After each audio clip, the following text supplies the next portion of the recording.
केंद्र में बैठी मोदी सरकार ने भी उनकी उपयोगिता केंद्र में महसूस की और टिकट का परिवर्तन किया। बृजमोहन अग्रवाल जी को चुनावी रणनीति में माहिर माना जाता है जी। जिन्होंने 1990 से पहली बार विधानसभा चुनाव जीता, उसके बाद आज तक पराजय का स्वाद नहीं चखे हैं। कल हम पब्लिक से बात कर रहे थे, जनता से बातचीत कर रहे थे, तो वहाँ भी लोग कह रहे थे कि हमारे बृजमोहन भैया है वो तो हारते ही नहीं है। क्या कारण लगातार जीतते हुए आ रहे हैं वो? और दोनों ही प्रत्याशी को देखा जाए, उम्र का काफी अंतर दोनों के बीच में है। और जो गले में हाथ डालते हैं बृजमोहन जी, उसको देखने वाले जो कार्यकर्ता रहते हैं उनको अपने बीच का नेता माना जाता है। विकास उपाध्याय में भी खासियत है। हाँ, विकास सुबह जूता मार के निकल जाते हैं, वॉकिंग करने के लिए, जो मिलता है साथ में नाश्ता कर लेते हैं, बाइक में बैठ जाते हैं, स्कूटी पे निकल जाते हैं। पूर्व मुख्यमंत्री भूपेश बघेल ने सार्वजनिक रूप से कांग्रेस की एक बैठक में कहा था कि विकास उपाध्याय को बूथ की जानकारी है। रायपुर लोकसभा को 1996 से लगातार भाजपा गढ़ माना जा रहा है। रायपुर लोकसभा कभी कांग्रेस का भी गढ़ हुआ करता था। रायपुर की पहचान विद्याचरण शुक्ल जी के साथ होती थी। 1996 से चली आ रही है। भाजपा का जीत का सफर में ब्रेक लगाते हैं विकास उपाध्याय। राजधानी में जो माहौल बनेगा उसका असर पूरे छत्तीसगढ़ में बन सकता है। कांग्रेस महंगाई, बेरोजगारी जैसे मुद्दों को भुनाने की कोशिश कर रही है। जैसे वो अक्सर अपने जहां भाषण होता है, राहुल गांधी कहते हैं पेट्रोल का दाम देखिए आप, सिलेंडर का दाम देखिए, क्या 2 करोड़ रोजगार मिल गया। लेकिन कहीं न कहीं कांग्रेस के कार्यकर्ता नजर नहीं आ रहे। कहाँ ताम्रध्वज साहू जी महासमुंद से लड़ रहे हैं, सरोज पांडे जी कोरबा से लड़ रही हैं, देवेंद्र यादव जी बिलासपुर से लड़ रहे हैं, भूपेश बघेल जी खुद नांदगांव से लड़ रहे हैं। पूरे भारत में भैया चुनाव का माहौल तमतमा गया है और किसी भी राज्य में सबसे ज़्यादा राजनीति होती है उसकी राजधानी में।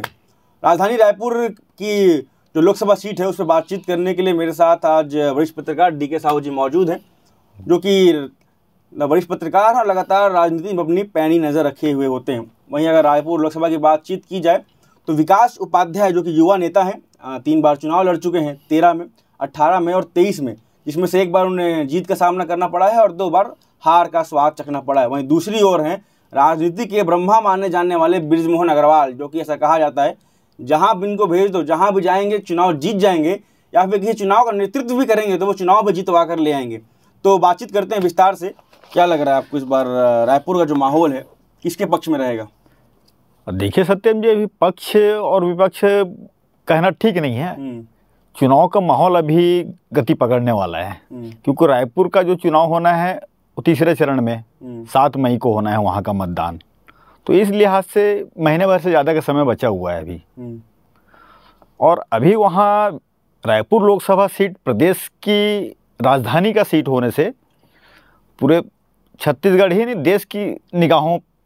देश के लोगों, राजनीतिक निगाहों पे वहाँ टिकी हुई है लोगों की। इस बार जो अजय पर योद्धा माने जाते हैं भाजपा के, अभी तक जिन्होंने विधानसभा चुनाव लड़ा और किसी भी विधानसभा चुनाव में उनको पराजय का सामना नहीं करना पड़ा, उनको बृजमोहन अग्रवाल जी को भाजपा ने वहाँ रायपुर लोकसभा में प्रत्याशी बनाया है। उनके मुकाबले हाल ही में विधानसभा चुनाव में पराजय का सामना कर चुके विकास उपाध्याय, रायपुर पश्चिम से पहले विकास उपाध्याय विधायक भी रह चुके हैं, उनको कांग्रेस पार्टी ने प्रत्याशी बनाया है। और दोनों ही प्रत्याशी को देखा जाए, उम्र का काफ़ी अंतर दोनों के बीच में है। जहां बृजमोहन अग्रवाल जी 65 साल के लगभग हैं, तो ये अंडर 40 माना जाए, ठीक ठाक उम्र का यंग है। हाँ, यंग है, युवा है। राजनीतिक लिहाज से ऐसे भी 40-50 तक युवा रहते हैं। मोदी जी भी यंग में ही आते हैं। हाँ, तो युवा हैं। लेकिन अगर विधानसभा के नज़रिए से देखा जाए तो फिलहाल भाजपा का पड़ला भारी लग रहा है जी। रायपुर लोकसभा में 8 विधानसभा आते हैं, जिसमें बलौदाबाजार जिले की 2 सीटें हैं, बलौदाबाजार और भाटापारा। उस जिले में 2 सीट आती है और भाटापारा है की सीट में ही कांग्रेस का कब्जा है। बाकी जो रायपुर जिले की 7 सीटें, 6 सीटें, 1 सीट बलौदाबाजार जिले में आता है। तो बलौदाबाजार जो सीट है उसमें भी भाजपा का 7 सीटों पे भाजपा और 1 सीट पे कांग्रेस, 8 में। इस लिहाज से भाजपा का पड़ला भारी है। अब देखना होगा कि कांग्रेस कैसा उलटफेर करती है। तो 7 विधायक काम करेंगे भाजपा के? हाँ, 7 विधायक काम करेंगे। और उसके बाद बृजमोहन अग्रवाल जी को चुनावी रणनीति में माहिर माना जाता है जी, जिन्होंने 1990 से पहली बार विधानसभा चुनाव जीता और उसके बाद आज तक पराजय का स्वाद नहीं चखे हैं, जीत का ही स्वाद मिला है उनको। और पिछले बार तो प्रदेश में रिकॉर्ड कायम किया उन्होंने जीत का। 67,000 से ज़्यादा मतों से उन्होंने महंत राम सुंदर दास को पराजित किया, कांग्रेस प्रत्याशी थे उस समय। इस लिहाज से बृजमोहन जी को शायद केंद्र में बैठी मोदी सरकार ने भी उनकी उपयोगिता केंद्र में महसूस की और टिकट का परिवर्तन किया। सुनील सोनी जी जो लोकसभा चुनाव पिछले बार जीते थे, उनकी टिकट काटकर बृजमोहन जी को दिया गया है। और कांग्रेस ने परंपरागत रूप से, एक परंपरा बनी है कांग्रेस में कि एक बार पराजय के बाद दोबारा टिकट नहीं मिलता लोकसभा का। पिछले बार प्रमोद दुबे जी लोकसभा प्रत्याशी थे, इस बार फिर से नए प्रत्याशी विकास उपाध्याय को दिया गया है। जी, कल हम पब्लिक से बात कर रहे थे, जनता से बातचीत कर रहे थे, तो वहाँ भी लोग कह रहे थे कि हमारे बृजमोहन भैया है वो तो हारते ही नहीं है। क्या कारण लगातार जीतते हुए आ रहे हैं वो? उनकी जीत के जो बृजमोहन अग्रवाल जी रणनीति बनाने में माहिर हैं, साथ में कार्यकर्ताओं का उनके प्रति सम्मान है और कार्यकर्ताओं को वो खुद सम्मान देते हैं, ऐसा मुझे जानकारी मिलता है। छोटे से छोटे कार्यकर्ता का वो नाम से पहचानते हैं, अगर नहीं पहचाने तो भी गले में हाथ डाल लेते हैं। तो ये प्रभाव पड़ता है कार्यकर्ता, आम कार्यकर्ता की नज़र में। और जो गले में हाथ डालते हैं बृजमोहन जी, उसको देखने वाले जो कार्यकर्ता रहते हैं उनको अपने बीच का नेता माना जाता है, महसूस होता है। ये विकास उपाध्याय में भी एक खासियत है। हाँ, विकास सुबह जूता मार के निकल जाते हैं, वॉकिंग करने के लिए, जो मिलता है साथ में नाश्ता कर लेते हैं, बाइक में बैठ जाते हैं, स्कूटी पे निकल जाते हैं। हाँ, उनके साथ भी वही है। उन्होंने भी छात्र राजनीति से अपनी राजनीति शुरू की, विकास उपाध्याय। जिस तरीके से बृजमोहन जी अखिल भारतीय विद्यार्थी परिषद जो संघ की इकाई है, छात्र इकाई, तो उसको अघोषित रूप से कहा जाता है भाजपा की छात्र इकाई है अखिल भारतीय विद्यार्थी परिषद। वो ऐसा ही भारतीय राष्ट्रीय कांग्रेस की छात्र इकाई NSY है, जिसमें NSY की उपज विकास उपाध्याय है। जैसे भिलाई में देवेंद्र यादव, तो मैं देवेंद्र यादव से विकास उपाध्याय को सीनियर मानता हूँ। NSY में देवेंद्र यादव भी प्रदेश अध्यक्ष रह चुके हैं और उससे पहले विकास उपाध्याय को भी प्रदेश में नेतृत्व करने का मौका मिला है NSY का। बाद में युवक कांग्रेस में आया तो उनकी भी टीम है और एक उन्हें भी चुनावी राजनीति में अच्छा जानकार रणनीतिकार माना जाता है। इस बात को पूर्व मुख्यमंत्री भूपेश बघेल ने सार्वजनिक रूप से कांग्रेस की एक बैठक में कहा था कि विकास उपाध्याय को बूथ की जानकारी है और जिस नेता को बूथ की जानकारी है उसको चुनाव जीतना आता है। इस बार शायद कुछ त्रुटि हुई होगी या परिवर्तन की लहर चली तो विकास उपाध्याय हार गए जी, लेकिन क्षमता है उनमें। 2013 में भी वो चुनाव लड़ चुके हैं। हाँ, 2013 में जी। उस समय राजेश मुड़ज्जी से ही उनका मुकाबला हुआ था, रायपुर पश्चिम से पहली बार अपना डेब्यू किया। हाँ, छात्र राजनीति और युवक कांग्रेस की राजनीति से सीधा उनको विधानसभा का टिकट दिया गया था और उन्होंने बेहतर प्रदर्शन किया। और कथित तौर पे चर्चा ये भी रहती है कुछ अपनों ने इनको निपटा दिया। अच्छा, उस वक्त नहीं तो पहली बार विकास उपाध्याय को लेकर लोगों का नजरिया था कि जीतने वाले कैंडिडेट और जीत रहे हैं। राजनीतिक गलियारे में उनको जीत को लेकर कोई संदेह नहीं व्यक्त किया। 2018 में भी चल रही थी। हाँ, माफ करिए 23 में, अभी जो हाल ही में चुनाव हुआ है। हाँ, विकास उपाध्याय चुनाव निकालने वाले हैं। हाँ, निकालने वाले। मगर जब जो निर्णय आता है मालूम पड़ता है कि मुड़ज्जी चुनाव जीत चुके हैं। चुनाव जीत गए हैं। तो रणनीति बनाने में उनको भी है, उनकी भी युवा टीम है जी। तो इस बार रोचक मुकाबला रायपुर लोकसभा में देखने को मिल सकता है। रायपुर लोकसभा को 1996 से लगातार भाजपा गढ़ माना जा रहा है। तो लगातार चुनाव जीत के आए हैं वहां से रमेश बैस जी। हाँ। उसके बाद त्रिपुरा और महाराष्ट्र के राज्यपाल बना दिए जाते हैं जी। और उसके बाद सुनील सोनी जी को टिकट दी जाती है, वो भी चुनाव जीतते हैं। इस बार बृजमोहन अग्रवाल जी को टिकट मिला है, सुनील सोनी जी का टिकट काट दिया गया है। लगातार देखा जा रहा है भाजपा जीत रही है जी। क्यों भाजपा गढ़ रहा है शुरुआत से? रायपुर लोकसभा कभी कांग्रेस का भी गढ़ हुआ करता था जी। वहाँ 1990 में रमेश बैस को भाजपा ने प्रत्याशी बनाया था, तब उस वक्त कांग्रेस के केयूर भूषण, वो बहुत ही आज के दौर के नेता नहीं कह सकते, गांधीवादी नेता, अगर अब हमने सुना है गांधीवादी नेता, तो केयूर भूषण उसमें फिट बैठते थे। उनकी पहचान थी, साइकिल में चलते थे, लेकिन वो सांसद थे, तो 2 बार वो सांसद रहे।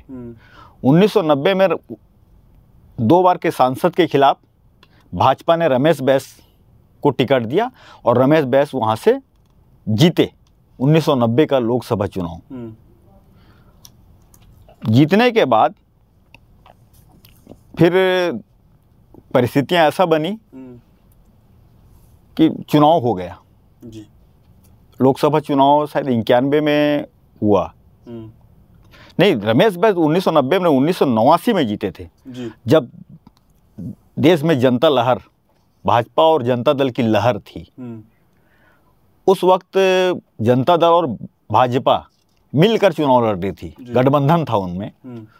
तो दुर्ग लोकसभा को जनता दल को दिया गया था, कोटे में आई थी, और रायपुर लोकसभा भाजपा जी। 1989 का चुनाव था, और 1989 के चुनाव में रमेश बैस पहली बार वहां से भाजपा से चुनाव जीते। लेकिन बाबरी मस्जिद विध्वंस जब हुआ तो भाजपा शासित राज्यों में दंगा फैल गया, और उसके जिम्मेदार मानते हुए यूपी सहित मध्य प्रदेश, यूपी और मध्य प्रदेश, यूपी में तो भाजपा सरकार नहीं थी, वहां पर तो नहीं, भाजपा की सरकार थी जी। कल्याण सिंह मुख्यमंत्री थे उस वक्त, अखिलेश यादव के नहीं, हाँ, मुलायम सिंह, नहीं तो छत्तीसगढ़ बोल रहा हूँ, मध्य प्रदेश था, मध्य प्रदेश को भंग कर दिया गया। तो मैं थोड़ा भूल रहा हूँ, उम्र का तकाजा था, उम्र उस समय 20 साल की थी हमारी, लेकिन सरकार भंग हो गई, तत्कालीन मध्य प्रदेश सरकार। बिहार में लालू प्रसाद यादव जी थे, हाँ, मुलायम सिंह जी थे, यहाँ पे यूपी में थे, उस वक्त जो तत्कालिक प्रधानमंत्री थे, उन्होंने कहा भी था वीपी सिंह ने कि मेरे लव और कुश यात्रा को रोक देंगे। हाँ जी। तो पहला चुनाव 1989 में रमेश बैस जी जीते लोकसभा का, लेकिन 1991 में जब चुनाव हुआ तो उस वक्त विद्याचरण शुक्ल जी को रायपुर लोकसभा से प्रत्याशी बनाया गया, जबकि विद्याचरण शुक्ल जी महासमुंद उनकी परंपरागत सीट थी, लेकिन रायपुर से उनको टिकट दिया गया और रायपुर से वो चुनाव जीते 91 में, और पीवी नरसिम्हा राव प्रधानमंत्री बने। तो उनके केंद्रीय मंत्रिमंडल में दमदार मंत्री की भूमिका में रहे विद्याचरण जी। तो एक समय विद्याचरण जी की पहचान, रायपुर की पहचान विद्याचरण शुक्ल जी के साथ होती थी। लोग रायपुर को नहीं जानते थे, दिल्ली में जाने से लोग बताते हैं पुराने राजनेता कि दिल्ली, छत्तीसगढ़ और रायपुर, तब उनको बताना पड़ता था कि हमारे विद्याचरण जी के शहर है, वीसी शुक्ला, तब उनको बताया जाता था। तो ये पहचान थी, तो उस समय केंद्रीय मंत्री बने।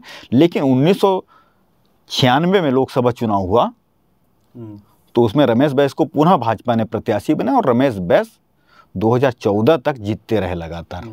उसी रमेश बैस जी ने विद्याचरण शुक्ल को हराया भी था, 96 में हराया जी। और हराने के बाद फिर पलट कर नहीं देखे, और उस चुनाव के बाद सत्यम जी मुझे याद आता है रमेश बैस के खिलाफ हमेशा नया प्रत्याशी आते गए जी, और वो हारते गए। अभी भी देख लीजिए, पिछले बार भी सुनील सोनी के खिलाफ प्रमोद दुबे जी थे, वो हार गए।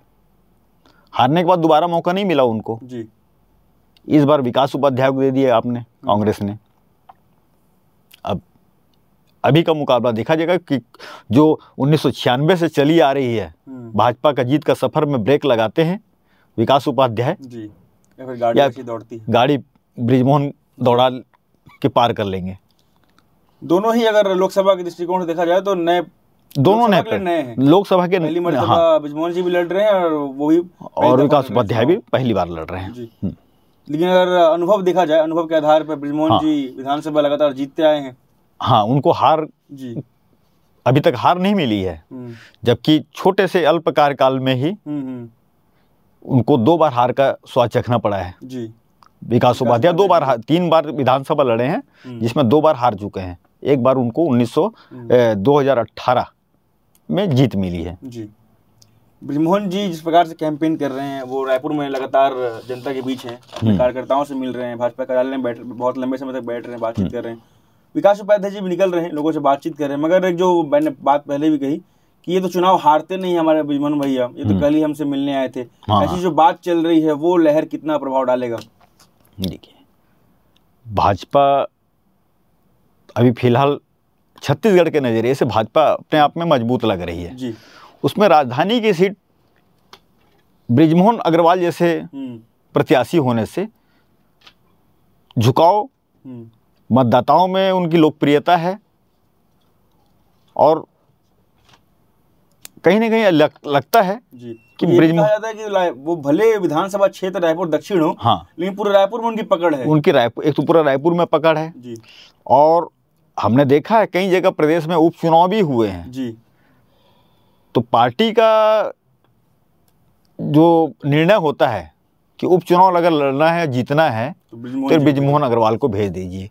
उनकी टीम है जी, वो टीम वहाँ जाती है और अपने हिसाब से चुनाव संचालन करती है। और ये भी देखा मैंने भी भिलाई चरोदा नगर निगम का चुनाव के संचालन में बृजमोहन जी करते रहे हैं, हमेशा बृजमोहन जी आते हैं जी। तो दूसरी पार्टी, मैं नाम किसी का नहीं लूंगा, दूसरी पार्टियां जब 11 बजे 12 बजे तक अपने कार्यालय में ताला मार के जाती है ना, तब बृजमोहन जी रायपुर से निकलते हैं जी 1 बजे रात को, आधी रात के बाद वो बैठकें लेते हैं जी।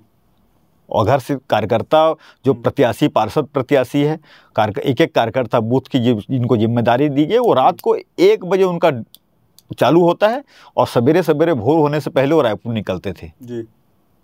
तो ऐसे रणनीतिकार तो कांग्रेस के लिए चुनौती काफी है जी।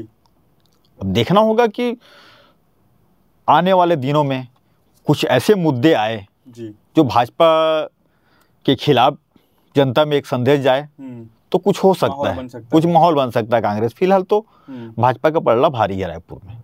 और जो नेतृत्व की बात होती है, जैसे मोदी जी का बात है, जो चेहरा है और जो महतारी वंदन योजना है, वो तो काम करेगा ही, साथ ही साथ जो बृजमोहन जी खुद की छवि है वो बीच में एड ऑन हो रही है, प्लस हो रही है इसके लिए। हाँ, वो तो प्लस हो रही है भाई। कांग्रेस के घोषणा पत्र में शामिल हुआ है 1 लाख रुपया महिलाओं को दिया जाएगा सालाना, लेकिन हम पब्लिक से बात कर रहे हैं तो पब्लिक भरोसा नहीं है 1 लाख रुपए के। कई जगह ये भी है, पिछले कार्यकाल जो कांग्रेस ने बोला था 500 रुपया हर महिला को देंगे, वो नहीं देना भी कहीं ना कहीं अभी भाजपा के लिए माहौल बनाने में काम आ रहा है जी। भाजपा इसको भुना रही है, आम मतदाताओं के पास जाके बोल रही कि जब 500 नहीं मिला तो 1 लाख रुपया तुमको कहाँ से मिलेगा सालाना, तो अब कहाँ से देंगे 1 लाख रुपया। और प्लस साथ में ये भी है महतारी वंदन योजना का जो 1000 रुपये डायरेक्ट जो खाते में पहुंच रहा है और चुनाव आचार संहिता लगने से पहले वो जारी हो गया पहली किस्त। और बहुत जल्दबाजी में मंत्रिमंडल बनाया गया क्योंकि उनको अपनी योजनाओं क्रियान्वयन, हाँ, लोकसभा को मद्देनजर रखते हुए। हाँ, तो वो कहीं ना कहीं सफल हो रही है बीजेपी इसमें। बीजेपी की नैरेटिव ले आ रही है। अभी देखिए 3 महीने ठीक से नहीं, उन्होंने 4 वादे पूरे कर दिए। 4 वादे पूरे कर दिए, दे दिए 1000 रुपया और आचार संहिता से पहले लागू हुआ, तो अब ये चुनाव के दौरान भी मिलेगा जी। जब 7 मई को लोग मतदान करेंगे तो उससे पहले 1 तारीख को डल जाएगी राशि जी, ऐसा भी हो सकता है। और पीएम किसान का जो पैसा आता है खाते में, उसकी चल रही, किसान कह रहे हैं कि नहीं, ये भी खाते में डायरेक्ट पैसा आ रहा है। हाँ, आ रहा है। हाँ जी। तो जो नगद राशि खातों में ट्रांसफर हो रही है जी, इससे भाजपा के पक्ष में माहौल बना है, लेकिन कांग्रेस अपने वादों को जनता के बीच ले जाने में पिछड़ती दिख रही है अभी जी। और राजधानी की सीट होने से राजधानी में जो माहौल बनेगा उसका असर पूरे छत्तीसगढ़ में बन सकता है, छत्तीसगढ़ के 11 सीटों को प्रभावित कर सकता है जी। इस बात को दोनों ही पार्टी समझ रही है और दोनों ही पार्टी के द्वारा अपने अपने मुद्दों को, अपने अपने योजनाओं को जनता के बीच पहुंचाया जा रहा है। और रायपुर राजधानी होने से बातें रायपुर से होकर आजू बाजू के विधानसभाओं में, लोकसभाओं में जारी है। कांग्रेस महंगाई, बेरोजगारी जैसे मुद्दों को भुनाने की कोशिश कर रही है। जैसे वो अक्सर अपने जहां भाषण होता है, राहुल गांधी कहते हैं पेट्रोल का दाम देखिए आप, सिलेंडर का दाम देखिए, क्या 2 करोड़ रोजगार मिल गया। तो ये जो मुद्दा है ये कितना प्रभाव डालेगा चुनाव में? मैंने कई युवाओं से बात किया जी। तो अभी जो चल रहा है, राम मंदिर बनने के बाद हिंदुत्व की भावना बढ़ी है जी। लोग बाकी जो मुद्दे हैं बेरोजगारी, इनमें लोगों को ज़्यादा ध्यान नहीं जा रहा सत्यम जी। ये सच्चाई है, इसको झुटलाया नहीं जा सकता। पता नहीं आगे चल के क्या होगा। मैं ये समर्थन नहीं कर रहा हूँ कि जो नगद राशि मिल रहा है वो पर्याप्त है, देश का विकास जरूरी है, लेकिन कहीं न कहीं भाजपा आम मतदाताओं की नब्ज को पकड़ चुकी है।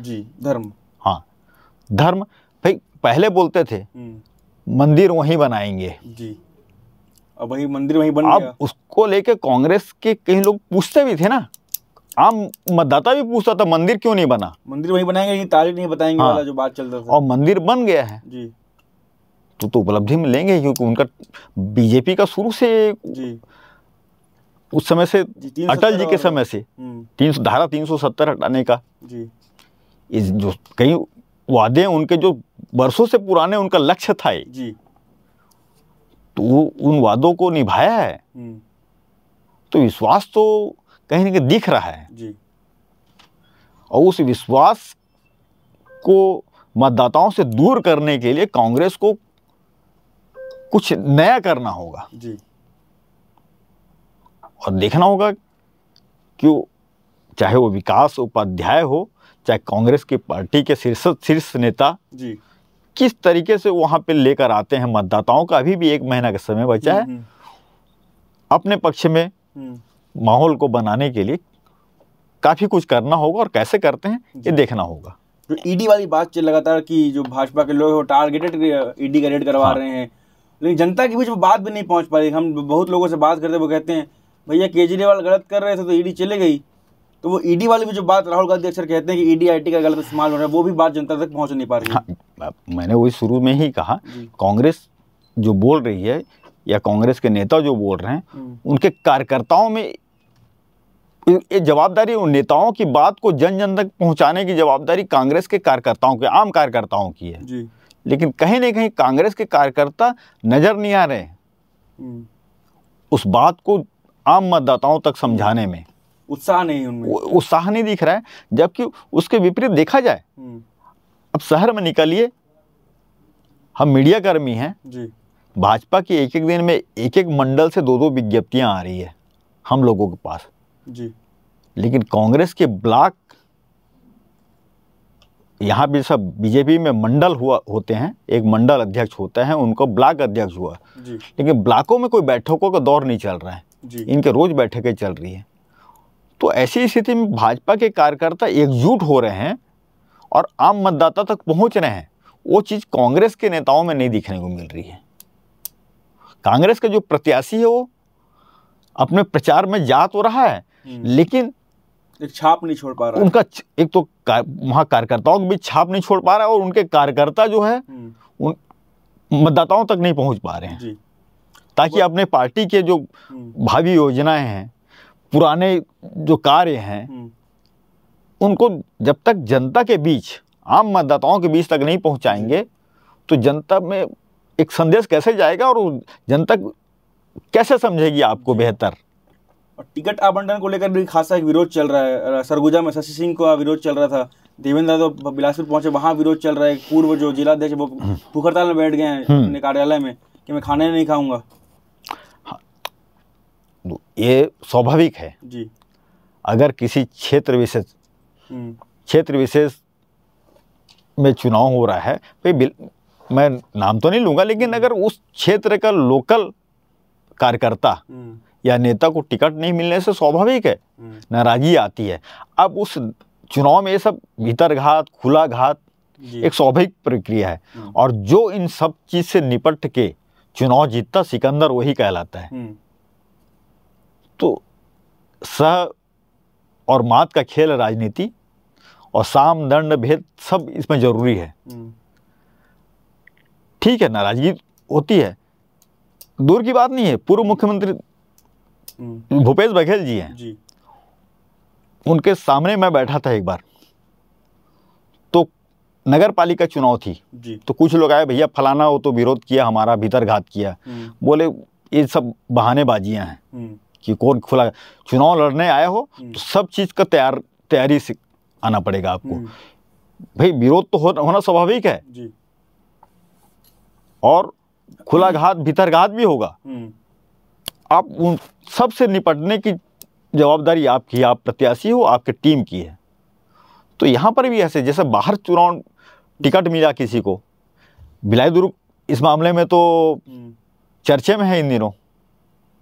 कहाँ ताम्रध्वज साहू जी महासमुंद से लड़ रहे हैं, सरोज पांडे जी कोरबा से लड़ रही हैं, देवेंद्र यादव जी बिलासपुर से लड़ रहे हैं, भूपेश बघेल जी खुद नांदगांव से लड़ रहे हैं। तो भिलाई दुर्ग तो हाईलाइट है और स्वाभाविक है कि वहाँ के स्थानीय जो उम्मीदवार थे, जो मेहनत कर रहे हैं, दरी उठा रहे हैं, उनको लगेगा ही कि ये कहाँ से आ गए, झाड़ू हमने मारा, हाँ, बिस्तर कोई और बिछा रहा है। तो स्वाभाविक है। और ऐसे में जो प्रत्याशी बन के उनके लिए उन सब से निपटना चुनौती है।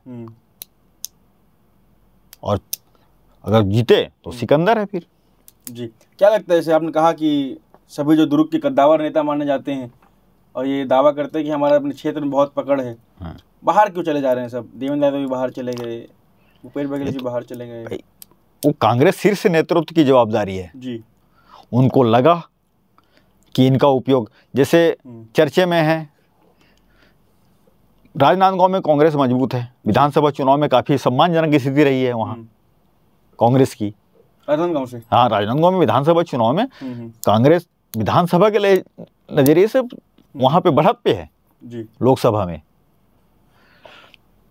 तो वहाँ पे सीएम जो थे, पूर्व सीएम भूपेश बघेल जी को दे दिया गया वहाँ। अब ताम्रध्वज साहू जी को यहाँ से देने के पीछे बताया जा रहा है कि वहाँ साहू मतदाताओं की संख्या ज़्यादा है, जो कि नाराज हैं उनसे। हाँ, नहीं, साहू समाज वहाँ पे कितने इनको मदद करता है ये अलग बात है, लेकिन जो पार्टी के शीर्ष नेता ये आंकड़ों का जाल बुनते हैं और आंकड़ों के हिसाब से भी निर्णय ले लेते हैं जी। देवेंद्र यादव जी को बिलासपुर से टिकट देने के पीछे वहाँ 2.5 लाख मतदाता यादव हैं, ऐसा बताया जाता है। अब वो 2.5 लाख मतदाता जो यादव मतदाता हैं, उनको देवेंद्र यादव जी कितने प्रभावित करने में सफल होते हैं या उनकी पार्टी कितना अपनी तरफ खींच सकती है, ये देखने वाली बात होगी।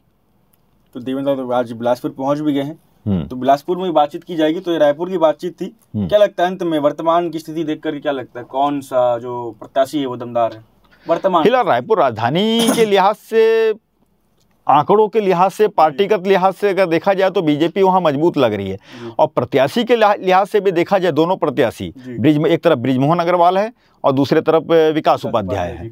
तो विकास उपाध्याय हाल ही में विधानसभा चुनाव पराजय का सामना किए हैं और दूसरी तरफ बृजमोहन अग्रवाल छत्तीसगढ़ में रिकॉर्ड बना के जीते हैं, 67,000 से ज़्यादा मतों से जीते हैं, जो रिकॉर्ड है विधानसभा, और अब तक का रिकॉर्ड है, 8 बार के विधायक हैं। तो स्वाभाविक तौर से बृजमोहन अग्रवाल जी अब भारी लग रहे हैं। महीने भर से ज़्यादा का समय बचा हुआ है। अब विकास उपाध्याय जी और कांग्रेस पार्टी की मेहनत डिसाइड करेगी कि बाजी किसके पक्ष में कौन मारेगा जी।